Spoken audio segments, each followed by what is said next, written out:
Today on Locked On Canadians, we're going to be talking about Ivan Demidov. And then we're also going to be talking about Ivan Demidov.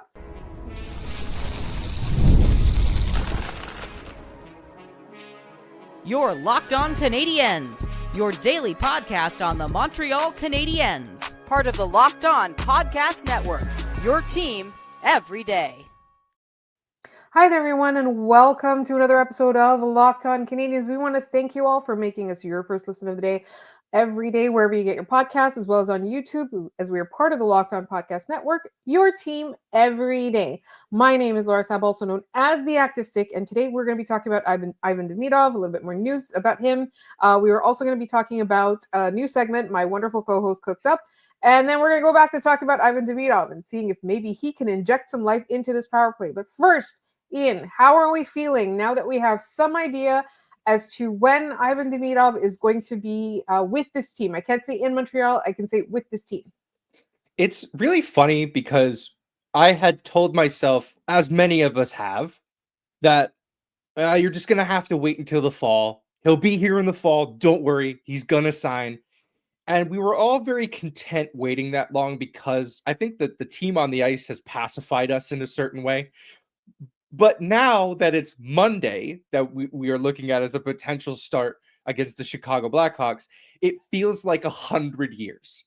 I don't like, it's not fair that our brains work this way. Why did all of these years of evolution create a brain that does this? I don't know, but it's very exciting and also infuriating. We have to wait it all.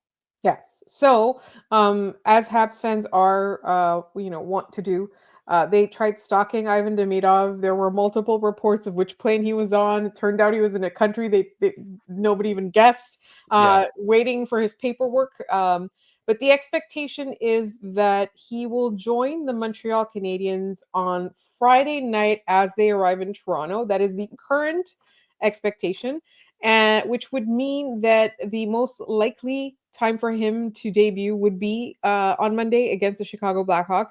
We also do have his jersey number, and that has all of Montreal a Twitter, a buzz about choosing the number 93. There are lots of symbolic connotations to that, I find. Yeah, and it's funny, like, remember when Pacioretty signed with the Maple Leafs and he's wearing 67, which is a cursed number for that team, and it was sort of, I remember him getting asked, like, should you be wearing that? It's kind of, does it seem in bad taste to be wearing 67 with the Leafs? It would be like wearing 40 for the Rangers when they hadn't won since 1940, right? I don't find that that's the same with 93 because I think there's still some level of, well, no one else in this country has won one, so we can still celebrate 93. The second another Canadian team passes that, that number becomes a little hard to swallow. Yeah. The only other Canadian to wear number 93, Doug Gilmour. I thought there was more. He is the only player to have worn the number 93 for the Montreal Canadiens, which is like, I think that means all of the numbers have been taken. The last one that was, I think, available, at least league-wide, was 84. That one, Guillaume Latendresse was the first ever NHL player to wear the number 84. Just a fun trivia there. Oh, wow. Yeah. I always loved that he was like, I'm going to pick a number that literally no one has touched and try to make it my own number. And I don't know if anyone has touched it since then, but all right. So like I saw it more as a celebration, but also like this kid is bold. We talked about a lot about like he's like the stones on this kid, right? I feel like him choosing that number, it feels more like a promise than mocking or in poor taste, right? I feel like this kid thinks that, yes, this is the team that's going to win a Stanley Cup. And so this is something that he wants to go in with. It could also just be that was the next available number after the one he wanted. But I'm sure, a lot of people are like, I love this. I felt that, to me, it was just whatever number he chose. It's just more real that he's arriving. Yeah. Do you think he sticks at 93? I in talking with former host of this show, Scott Matla, it seems like there might be some thought around just the fan base. There's no substantiation to this, that maybe he talks Oliver Kapanen out of 91 this summer. Mm-hmm. In which case, maybe hold off on a jersey. You don't need it immediately. It'll be there. Trust me. But But yeah, I wonder if we're going to have a situation like that. Like, remember when Logan Mailloux was in camp wearing 94? Nick Suzuki was in camp, his first camp with the Canadiens, wearing 88. He Yeah. didn't right away because Thomas Buchanan was still here. So I don't. I'm always very cautious, even more cautious now that like Cole Caulfield just decided to change his number at the beginning of the year. Obviously, different circumstances, but players can just do that if they want to. Yeah. It's the jersey collection aspect of this a little more challenging. But look, I remember when we were talking about Crosby coming to the Canadiens and how my line has always been they will run out of red fabric in the nation. Like there's enough of it to go around. I feel like we might be approaching that with Demidov, quite honestly. Like I think everybody is ready to just throw money at the Montreal Canadiens for these things. Yeah. Like, I think Ivan Demidov could change his jersey number every year and people will still buy it. Yeah, he changes it to every year that is the current year that they won the Stanley Cup. All right. We do want to talk a little bit about how he slots into the lineup before we move on to a new segment that we just cooked up 10 minutes before we started recording this episode. So what do we do? Like, I think the expectation is he's going to go on line 2, right? That seems to be what everyone is talking about. That also feels like, that line really started gelling very recently, right? Yeah. And I think so, Kapanen's done well there. right. And for very many parts of the last game the Canadiens played against Detroit, Kapanen was the only good player on the ice other than Samuel He had a Montembeault. great game in a sea of very crummy games. He was very good. I was excited to see it. He was great, but I feel like the long-term landing potential for Oliver Kapanen is not in the top 6, it's more in the bottom 6, and he's going to be great, right? Yeah. Like, we talk about an elevated bottom 6, he's going to be a component of that. I also really, there were a couple people that said that Jake Evans has been quiet. Sorry, I know we're getting off on a tangent. That Jake Evans has been quiet since he signed his contract. I don't necessarily think so. I think what happened was Jake Evans signed his contract and then Yoel Armia got injured. And I think, now that Yoel Armia is back, they've looked really good for the last couple of games on penalty killing and etc. associated tasks. Yeah. I think he went quiet in goal scoring, but that was never why you signed Jake Evans, right? Like Correct. that was always a plus. That was just fun. Remember, it was Jake Evans season for a while where I think it was like 5 games in a row he scored. That was never going to be the player that they get. And that was always going to regress. And we're living in that regression to the mean right now. But talking about Demidov, I just don't like, there's no other place for him to go than the wing on the second line, right? Like you're not going to touch the Boy Genius line. You're not touching that. Maybe you should, but they're not going to, at least not right now. I shouldn't even say the second line, because technically the second line is the Anderson, Gallagher, Dvorak line. That is the Canadiens' second most used forward line. So for being sticklers, the third line is the new hook line. He's not playing him on the fourth line makes no sense. You know how I know that? We yelled and screamed about it when it was in the KHL. So that's not a thing that they're going to do. So he slots into that spot. And then I think the real question just becomes which power play unit is he going on? Yes. Because he's not going to go on neither. And it is a question of, do you want to recreate the scenario that you had with Lane Hudson earlier this year, where you started him on the second unit and then realize immediately he is way too good for the second unit and move him to the first? Or do you want to expedite that process and maybe get him into the top power play unit? I do not know which one I prefer. I think it's only a matter of time, though, before he's on unit 1. And I think that means Slafkovsky moves to unit 2. Like, I just don't know what else you do there. So think about that for about a segment, because I'm going to ask you about it again in the third. Because I really wanted to do some power play configurations in that third segment. But I think the question of, I think it's not a question of if, it's more a question of when.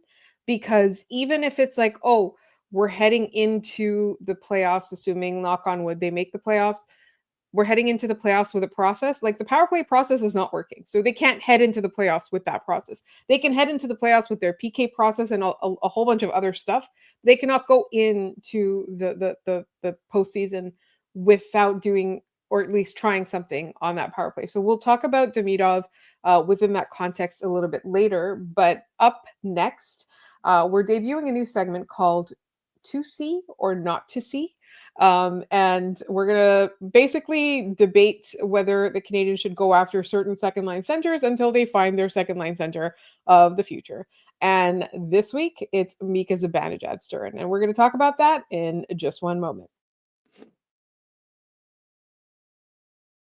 Do you have trouble sleeping? If so, you're not alone. That used to be me, lacking rest, tossing and turning. I was late for meetings. I never felt like myself. That's until I found Bare Mattress. Bare Mattress and their sleep recovery technology helped me fall asleep faster, as well as enjoy deeper sleeps. I felt like myself again, and you can too. Bare Mattress knows that every sleeper is different. That's why they have their sleep quiz on their website that finds you your perfect match. As a side sleeper, I matched with the Elite Hybrid mattress, and I've been telling everyone in my life they have to try Bare Mattress risk-free. You can sleep on your Bare Mattress up to 120 nights, and if you're not getting the best sleep of your life, you can get it refunded. They'll pick it up with absolutely no hassle. So go to baremattress.com and use my promo code LOCKEDONNHL at checkout to get 40% off site-wide. This offer is not available anywhere else. You have to use my promo code on the very last page of checkout to get this discount. That's baremattress.com. Use my promo code LOCKEDONNHL for 40% off site-wide. Baremattress.com, promo code LOCKEDONNHL.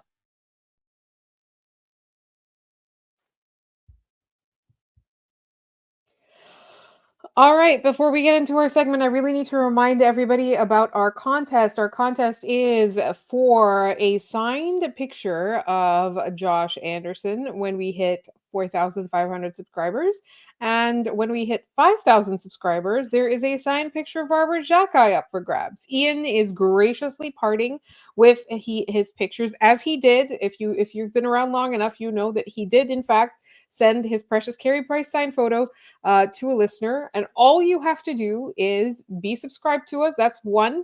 And two, just leave a comment saying contest entry on the YouTube. You only need to do it one time. If you've done it before, you don't need to repeatedly do it, because we are recording each one as it comes in a special spreadsheet. And once we hit those milestones, we will do a draw and give those pictures away. Once again, make sure you're subscribed on YouTube.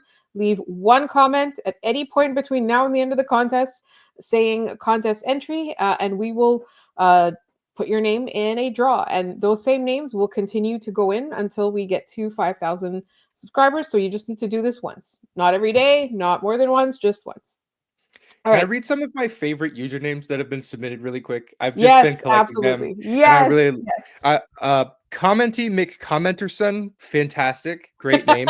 Nick Suzuki 14, didn't know he was a fan, so thanks, Nick. What else the Burninator 5809, I understand the reference. Thank you, the Burninator. Yeah, there's some good ones. Welcome Breeze, that's the last one I'll leave on. These are some fun names that we have recorded. Take away stuff. That's always the mantra here. Take away my things from me. Take them. Take them. Some of my favorite ones is like, you can tell like a bunch of members of the same family entered, and it's like, is it one person asking everyone to enter on their behalf, or is it like all of them that are going to fight over this photo when it arrives? I believe only one Roberts brother has entered, so the rest need to enter the chat. Yeah, we only have one Roberts brother. Speaking of the Roberts brothers, tomorrow is our mailbag episode. Please do not forget to send us mailbag questions. It is a Thursday without a game, so we might even do 3 segments of mailbag questions if you send them to us. You can do that at lockedoncanadiens@gmail.com.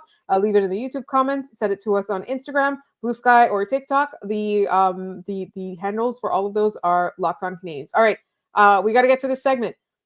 Earlier this evening, before we started recording, Ian was keeping an eye on the New York Rangers game, and then we started talking about Mika Zibanejad, and then we asked ourselves the question: should Mika Zibanejad be the number 2 center that this Montreal Canadiens team should go after? And then Ian came up with this amazing name for the segment that we are now going to use until we finally, the Canadiens finally land that number 2C, and the segment is called 2C or Not 2C. So, Ian, Mika Zibanejad. Yeah, Point let's focus 4. group some centers here. This is really just honestly a sounding board for people to say that this is a good idea or a bad one. Because Mika Zibanejad's been in the back of my mind with this conversation, and I've gotten to a point now where I can't not talk about it because it needs to go somewhere other than bouncing around on the inside of my skull. So look, Mika Zibanejad, 6'2", 203. He will be 32 years old, so he's still very much, middle-aged NHLer, I would say. It's not a great term to use. I understand that, but that's what we have. 52 points so far in 77 games, 72 points last year, and the year before that, 91 points. The one watch out here, I would say, is that his contract is big, $8.5 million per season over the next 3 seasons. If there's anyone on this team or in this front office who would know him well, probably be Jeff Gorton. He was his GM for a while. I think he traded for him when Ottawa sent him to the Rangers, where I think they kind of fleeced Ottawa in that one. They got Zibanejad, and the Sens got Derek Brassard, who a very good player in his own right, but not a Mika Zibanejad. I kind of like this player in this role. As a New York Ranger, he has to be their number one center, and at this point in his career, I just don't think that he is that. That team up front is led by Artemi Panarin, not Mika Zibanejad, not Chris Kreider anymore, who's completely fallen off the planet. What a shame. Anyway, Oh no, anyway. what are your thoughts on this player? I don't know if this is a good idea or a bad one. I think with Mika Zibanejad, you're running into the same problem as Patrick Laine, in which you have to ask yourself if this person is going to be part of the future past their contract, right? Mm-hmm. That's still very much a question for Patrick Laine. And thankfully, Sure. the Canadiens have another year to figure it out, right? We can see what happens in the playoffs. We can see how he heals over the offseason. We can see what happens next year, all of that. Like, the Canadiens don't have to rush that decision, right? But Mika Zibanejad, as you pointed out, he's going to be 32. Also, if he's a middle-aged NHLer, like, is a guy like that's 36, is he like a geriatric NHLer? Is that what we call them? Yeah, no, I wouldn't. That's not the word I would use, but you're That's getting me. closer. Well, they address millennials that way if they're born after a certain or before a certain year. So, Yeah. all right, Mika Zibanejad, like, what are the chances past that contract if he's going to be a number 2C on a team that's young, and the Canadiens are doing everything they can to keep the core together for a long time? Is he a long-term solution? That is the biggest, because I think, he's fantastic. I think he's probably still got it in the tank. I think that, it is a situation where he left Ottawa and the Ottawa loser germs came off of him. So, I do really like him as a player. I did hate how close he and Chris Kreider were. Like, they were besties all of last year or the year before. It was like a whole bromance. Everybody kept talking about him, but he seems to also not have the Chris Kreider germs. So, I really like this idea. I find it intriguing. I just don't think it's the long-term solution is my feeling. Does it have to be? Because in 3 years, he'll be 35. The contract will be over. Maybe he sticks around in some capacity. But at that point, are you not hopeful that Michael Hage will be here and ready to take that mantle? Like, I feel like 3 years is kind of the perfect stopgap Time for him to between step now in. and when Michael Hage is ready. And if Michael Hage isn't ready, that's enough time for you to find another option, right? I Right. think that's the long-term goal, is to get Michael Hage into this lineup. They really like this player. I just don't know if Zibanejad is the right fit for this team. I like the way he plays. I know Rangers fans get frustrated because he does disappear for periods of time, but find me a scorer in the NHL who doesn't. Like, you can say that about everybody. Yeah, you can even say that about Cole Caulfield for like a short period of time, because he went Sure. from 30 to 37 very slowly. You can say that about anybody. I don't think that, I don't think it means he's necessarily inconsistent. There's lots of players that score just in bunches, and he's one of them. And those bunches are good. Yeah. Yeah, Like, they're fruity. That, yeah, like, they're meaty, sorry. yeah, Caulfield's at 37, and people are saying, well, he needs 3 goals in 4 games. It's probably not likely he gets to 40. Have you guys heard of this thing called a hat trick? It's where you score 3 goals in the same game. It's happened so many times, they have a name for it. Like, it can happen. Like, I don't know why we're doubting this guy who admittedly is cold right now, but like I don't think that this is worth worry. Like I think he gets there. I think he finds a way to get 40. But Everyone else did, right? Everyone else hit their milestones. Like, right. why are we doubting that the Canadians could do this? What did we say yesterday? What did we say? What was the mantra for this team? What if I do it anyway? Like, it does not matter. You can keep doubting them at your own risk. I'm done doubting this team until I'm given reason otherwise. So let us know in the comments if you like this idea for Mika Zibanejad. When I was doing the solo shows, I floated Nazem Kadri, who's a little bit older. I floated Matt Barzal as another option, but People maybe were this will upset be about that one for some reason. Matt Barzal is awesome. Yeah, I like Matt Barzal. He also knows French, so he'd be a great fit. So we're gonna keep floating these options. Maybe if you guys have some ideas for 2Cs, put them in the comments. We'll use that as source material. Yeah, we'll debate that too. We'll do the focus group for those number 2Cs. But one day we're gonna do one that's 2C or not 2C Kirby Doc, but today's not that day. Alex Newhook is gonna be the last one. Poor Alex Newhook.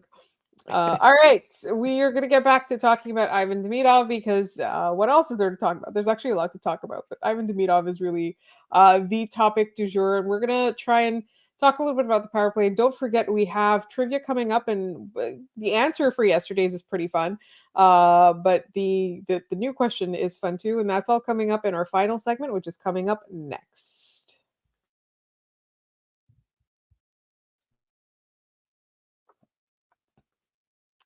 Looking for a snack that's both delicious and nutritious? Crack into a good source of protein with Wonderful Pistachios.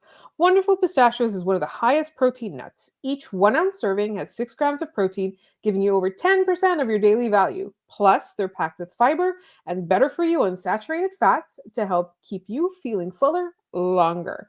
Personally, I love the no shells variety. It is the perfect grab and go snack for busy days. Whether I'm snacking at my desk, on a road trip, or I just need a quick protein boost, they're always my go-to.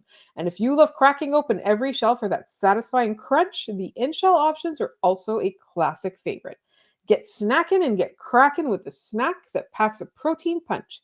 Visit wonderfulpistachios.com to learn more.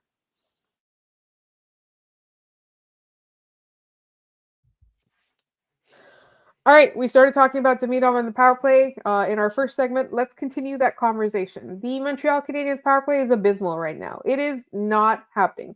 There was a period of time where it was, and it was because everyone was sending the puck to Laine, and Laine was scoring.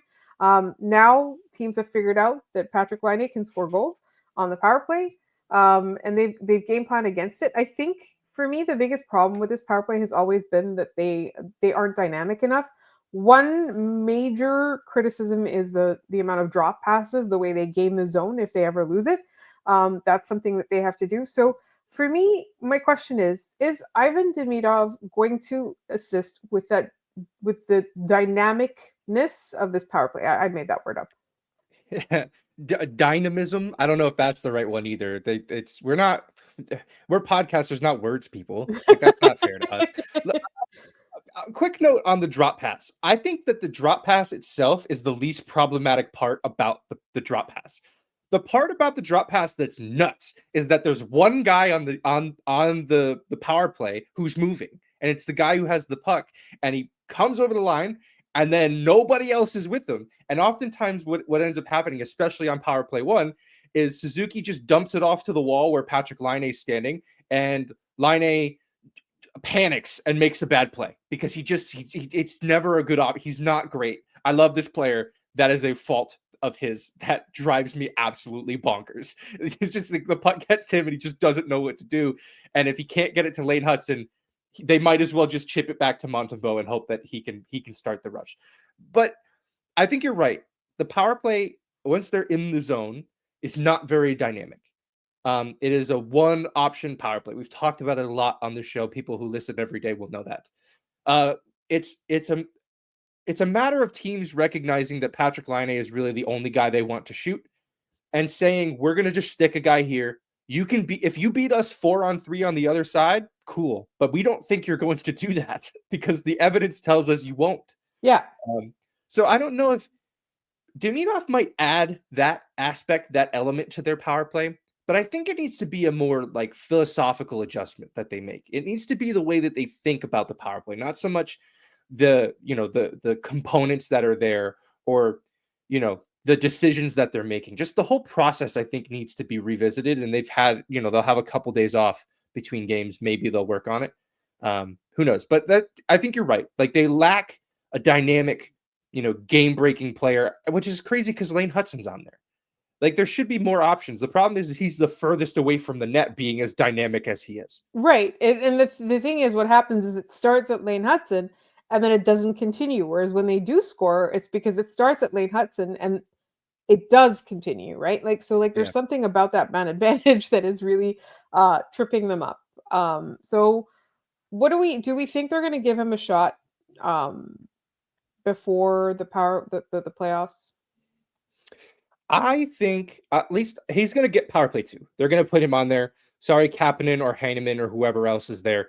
That's Demidov's show, and maybe that gives Marty a reason to not play the top power play unit 90 out of each 122nd power play. I think like if you're putting Demidov on that second unit, you have to give them an honest shot. The same way that when Hutson was there, it was that we were having the same conversation. I do think that the next 2 games will sort of help make that decision. If the power play wakes up against Ottawa and Toronto, he's probably starting on power play 2 and everyone's cool with it. Yeah. But if the power play stinks over the next 2 games and it costs them points, Marty might have to do it. It's a genuinely fascinating aspect of the next few days is trying to figure out, they know that they're getting this weapon, and all of the players need to figure out, how does this change how I play on this team? How does this change my role moving forward? And they only have 2 games, if they're lucky, to do it before the playoffs start. If the Canadiens make the playoffs, it can't be a foregone conclusion. There are literally 4 teams tied. Actually, we don't know. Has the Rangers game ended? It is the Flyers hit the empty netter. Let's see. There's a minute 50 left. It is 6-5. The Rangers scored again so by the time this episode is over, we will tell you that the Rangers' tragic number is 1, which is likely where that's headed. That seems like where it's headed, but let's not count them out, right? They're fighting for their playoff lives. We saw what Detroit did in the first period against the Montreal Canadiens the other day. We saw what Vancouver did last night. Did you see that? They were down 3 goals with like a minute left and they tied it and won in overtime. I heard about it. I saw people talking about it, but I did not realize that that's what happened because I was still don't believe it happened. I think that's fake. I think they staged that. It's not real. I don't think that happened. Fake news. All right. Is it time to do our trivia while we allow the Rangers game to play out? Yeah. We will keep an eye on that. You all know what happened. Let us know what happened in the comments if you want. I don't know. Yesterday's question, in honor of Ivan Demidov, I asked about another famous, popular Russian player in Montreal, and Alex Kovalev. What player did the Habs trade to the Rangers for Alex Kovalev? Did you know the answer to this one, Laura? I know Scott texted it to us in all caps as soon as he knew the answer, which was excellent. A lot of people knew this answer, actually. Oh, God. I keep wanting to say Yana Niniman. It's not him. It's not Yana Niniman.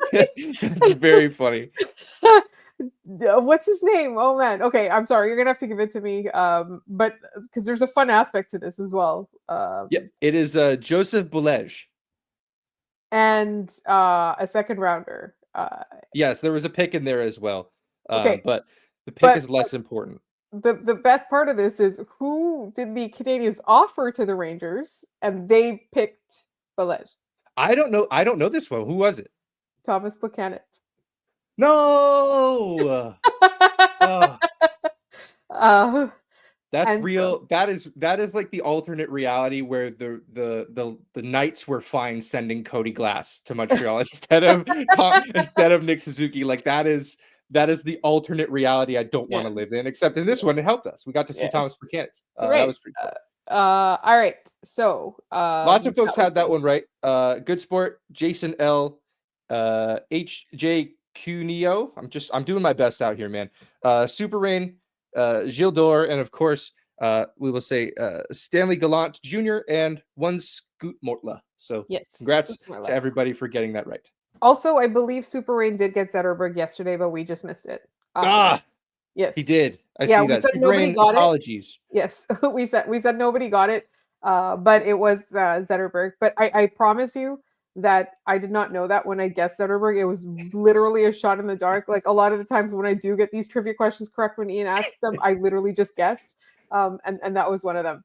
All right. Yeah. Apologies. Our comments are flooded right now due to this contest. We've had 120 something entries so far, so keep those coming. But if we miss a comment, please be kind. We understand what's going on. All right. Today's question. Yes. In honor of Doug Gilmour and the number 93, I looked back to Doug Gilmour in his junior career. He won the 1981 Memorial Cup with the Cornwall Royals, then of the QMJHL. It was their last year in the Q. But he was not the only Hall of Famer to play on that team. Which 1981 teammate of Doug Gilmour, who won the Memorial Cup with the Cornwall Royals, also ended up in the Hall of Fame? If you have the answer, put it in the comments down below. We'll shout you out on the next episode, assuming that the comment monster doesn't eat it and I lose it. That makes sense. I believe the reason that they were in the QMJHL is because they are about 90 kilometers from Montreal, if I'm not mistaken. And it's closer to Montreal than probably any other Ontario team at that point. This was their last year in the Q, and then they switched to the Ontario League. So there you go. I believe that was the reason, if I'm not mistaken. All right, there you have that trivia question. And as I mentioned earlier, tomorrow is a mailbag episode, and there is no game, so we have more time for mailbag questions. So please feel free to ask questions. You can ask about Demidov. You can also ask about Demidov if you like. Another suggestion would be to ask questions about Demidov, but also anything else. We have some mailbag questions already in the YouTube comments, which we really appreciate. But in case you missed it, you can send us questions via email, lockedoncanadians@gmail.com. You can send them to us at Blue Sky, Locked On Canadians. You can DM us on Instagram or on TikTok, both Locked On Canadians. And also, you can leave the questions in the YouTube comments. Do not forget our contest. We want to thank you all for making us your first listen of the day. Now make your second listen of the day. Check out the new Locked On NHL Game Night. Every game, every night until a Stanley Cup champion is crowned. Get local analysis on a national scale. Find NHL Game Time on Locked On NHL on YouTube or wherever you listen to your podcast. Thank you all so much for listening, and we will be here not after the game tomorrow. We will have a mailbag episode for your Friday. Thank you so much.